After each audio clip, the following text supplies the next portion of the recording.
Hello and welcome to Indianomics. The joke among business journalists this past 2 weeks is, if you don't have any headline news, then speculate about the next RBI governor. My discussion today is slightly more serious. Whoever be the next governor, what are the unfinished tasks of Rahuram Rajan that his successor will have to complete? What is the initial agenda for the new governor? Well, let's hear it from Rajan himself first. If you ask me what we need to do going forward, one is, of course, move inflation towards what the Urjit Patel Committee report suggested and what is in our framework with the government, more to a comfort level in the band. We are already in the band, but to a greater comfort level. The second is cleaning up the bank balance sheet so that they can fund growth. That's extremely important. I think those are the big parts of the agenda. But on the reform side, those are sort of the short-term part of the agenda. On the reform side, clearly market development, especially fostering a corporate bond market. Also, other markets to increase participation. Khan Saab is working on many of those issues. And finally, financial inclusion. I think it's an unfinished agenda. We need to do a lot. Including work on the base of the Pradhan Mantri Jan Dhan Yojana accounts to build that last mile so that they can be used more effectively. Make lending to small enterprises and medium enterprises more effective. Perhaps through these through these small finance banks which are being set up, but through other kinds of institutional reforms such as collateral registries, such as a SME loan database, things like that. All right. As I see it, Rajan has about 4 categories of tasks. 1, bringing inflation to 4%, what he calls the comfort zone. 2, keeping the rupee stable while ensuring liquidity for growth. He didn't say that. 3rd, cleaning up bank balance sheets. So very important, job done halfway. And 4, meeting the payments, digital and inclusion revolution, which is a very big job. Now, joining me are some of the best industry veterans who have been in the system long enough to take us through the agenda that awaits the next bond of Mint Street, as it were. We have with us Arvind Virmani, who is member of the Monetary Policy Advisory Committee, currently has one of the best ringside views of the working of the central bank on monetary policy. Another person who is a financial market veteran and former chairman of the country's largest bank, State Bank, A.K. Purwar. He joins me in the studio, as is the head of Treasury and head of regional markets, Asia and ASEAN at Standard Chartered Bank, Anant Narayan. And my last guest, definitely not the least, V.G. Kannan, Managing Director at State Bank of India. Gentlemen, welcome to the show. Well, Dr. Virmani, let me start with you. There are 4 tasks that the governor has put forward, and we will try and squeeze in more. But monetary policy, is it going to be a Herculean task for the next governor to go to that 4% mark which Rajan is alluding to?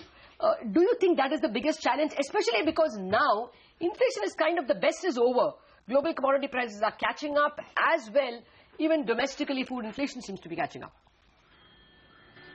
So, as the first speaker, let me put a little bit of perspective before I come to the specific question.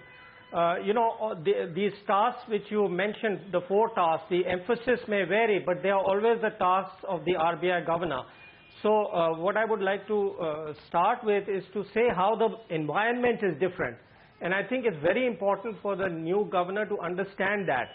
And the environment, global environment is quite different since the global financial crisis. I think the governor must make an effort. If, either he personally understands it or he must get people and advice to understand that how different the world is today than it was maybe 10 or 15 years ago. And that particularly applies to the global environment, the interactions with the Indian economy, and of course the impact of each on the other. Now, having said that, that actually gives the background. It is my view that these kind of old ways of doing things and sticking to the old verities is not the way to go.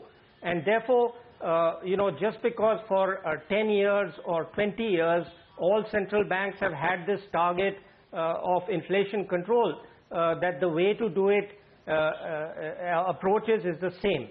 Now, you are quite right. The first question is whether and how quickly you want to bring it down to the target. I think going down to the 4% target is not going to be difficult, despite the recent rise in inflation, and because this is due to very seasonal factors. Seasonal meaning in the context of two consecutive droughts, which only happen once in 15 years. Clearly, I expected right from the beginning that before the monsoon, before the harvest comes in, there would be a spike in prices. But I'm pretty confident that the target of 5% for the end of the year can be achieved. I don't think it's that big and that difficult a target. Okay, actually, Dr. Virmani, let me stick with this for a bit more. There are two possible challenges for the next governor on the inflation front. One is there is an FRBM panel that has been, Fiscal Responsibility Budget Management panel that has been appointed, which is now speaking about a flexible fiscal target. Now, the fiscal dominance of India's monetary policy has been a reality for the last 60 years. And that seems to be coming back in the avatar of flexible fiscal targeting. If you're going to have a band which is probably 3.5 to 4.5 or 3.5 to 4, we may as well perhaps end up with the fisc again dominating and no corporate bond market, nothing else will evolve. Do you think that will be a very big challenge that the new governor will have to face? Right. So you're right. I think this is an issue, but it's difficult to say before one really understands what the panel is thinking and what it's doing. But there are two aspects to this issue. One is a theoretical one. When we say flexible, theoretically, I would talk about what is called the full employment, or in India's case, the trend growth. Because we don't think of a standard GDP, we think in terms of growth rates. So if growth rates fluctuate, should there be some flexibility in the target? Theoretically, I think there's a strong case for having a target which loosens when there is a slowdown in growth, and vice versa. So that's the theoretical part of it. The practical problem, of course, is that governments are always tempted whenever they are unable to achieve their target to blame it on growth.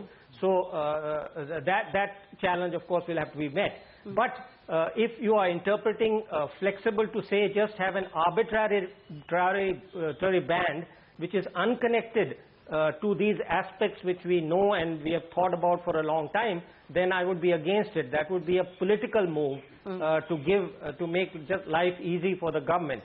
And I don't think that would be a wise thing. Yeah, it won't be a wise thing, but I very much fear that may be the hidden agenda behind the FRBM panel. I may be speaking too soon, and maybe I'm biased in this issue. So let's wait for that challenge to evolve. But Anand, the MPC is a different issue. The Monetary Policy Committee members are going to be appointed for 4 years, and it's a non-extendable term. Now, that makes you independent because you can't get another job or another term over there. As well, it's 4 years. Governors are appointed for 3 years. Deputy governors are appointed for 3 years. So the government will resign or will have to seek re-election before the MPC members seek reappointment or finish their term. Do you think that will be a very big challenge for the governor? Because they might be extremely independent of the governor. I think in the overall scheme of things, having an MPC rather than an individual decide monetary policy is far better. Irrespective of how qualified an individual is or how cerebral that person is, they are bound to make idiosyncratic mistakes. Having 6 people decide instead, I think it would be far better. I don't think anybody would disagree with that part. But just to step back a bit, besides the points that Dr. Rajan mentioned, I think there are a few more big challenges for the next person to come in into. First is just filling up the large shoes of Dr. Rajan. Imagine performing in a rock concert after Elvis Presley or something. You are coming in and you are going to be compared with somebody who, at least internationally, has been reckoned as the god among central bankers. And that's a very, very tough act to follow, right? The second thing, I think, which is very, very important is, as Mr. Virmani was also mentioning, the markets are globally looking very, very tough at the moment. it's not just China, it's not just commodities, it's not just Brexit. You also have the US elections coming up. You have geopolitics looking pretty, queasy. Global growth is not looking good at all. So while India is definitely in a better space, this is going to be a very volatile time globally. You know what? I didn't put rupee as one of the very big challenges. I just said external management. Yeah. Do you think the next governor will have a big problem with the rupee? I thought good reserves, good macros, it's not a given. You can lose it like Clearly, that. you're right. Clearly, the domestic factors are looking great. We've come compared to where Dr. Rajan took over, where domestics were looking horrible. Clearly, every metric is looking great. Plus, we have positives in line of sight. You have a monsoon which is progressing well. You have the possibility of GST coming through, which will mean positive vibes about India and FDI growing. So all that, no questions asked. But we are operating in a global context, which is very uncertain. And unfortunately, it's throwing us a curveball almost every other day, where something new is coming through. So it is going to be a challenging time. And let's face it, we do have vulnerabilities. If you have an external shock, let's remember that $30 billion of FI investments into debt is against global benchmarks. That is going to be vulnerable to exits. So, and plus you have FCNRB maturities coming up. So there is no shortage of situations where interaction with the external world could mean you require a very astute management of domestic markets, which I think is going to be very clear. Actually, you pointed it correctly, yeah. The last one, which I think you made the point, and I think it's absolutely true, a lot of eyes will be on the new governor to ensure that the credibility on some of the factors, MPC formation and overseeing that will be a big new concept, right? Second thing, the whole AQR exercise being taken to the logical extent and ensuring that there is no dilution of the focus that Dr. Rajan had on it. So the entire, and FRBM, as you mentioned, it's again going to be very closely watched. So the whole credibility of the institution, of the RBI, which again, segues into the point of following Elvis Presley as in a rock performance. It's going to be watched very closely. I'm not getting into the NPL thing because I have a lot of questions on that for Mr. Purwar. But actually, just let me finish this monetary policy market thing with Mr. Kannan. Mr. Kannan, even as one of the things that probably the Rajan era learnt is that while controlling inflation, they had gone the other extent on liquidity. And it was getting restored. Mr. Kannan, are you a little scared that this process might get jacked of restoring liquidity? The new man may have to learn the ropes all over again. Are you afraid that this process of restoring liquidity to money markets may get jacked? See, let me tell you one thing is whether whoever comes as the governor will also be guided by his lieutenants and also the system would give the sufficient information and data. So it's not only at the individual's mind, it has to be a collective discussion on the liquidity front. And I'm sure they will have a collective decision as to how do we tackle this. And I think Mr. Rajan has in the past also said that there will be sufficient liquidity, and we have seen in the last couple of weeks and 3-4 weeks that the liquidity has been quite adequate. They have to sustain this. Even the government has also been helpful in seeing that the expenditures have incurred. But we need to see how it pans out in September. The 7th Pay Commission also would be something which will ensure that the money comes in the system. How it pans out post the outflow is how we have to watch and see. Okay, well, actually, we have to take a break at this juncture. Let me do one thing. Quick break, and thereafter, the big elephant in the room, NPL issue, with our guests in a minute.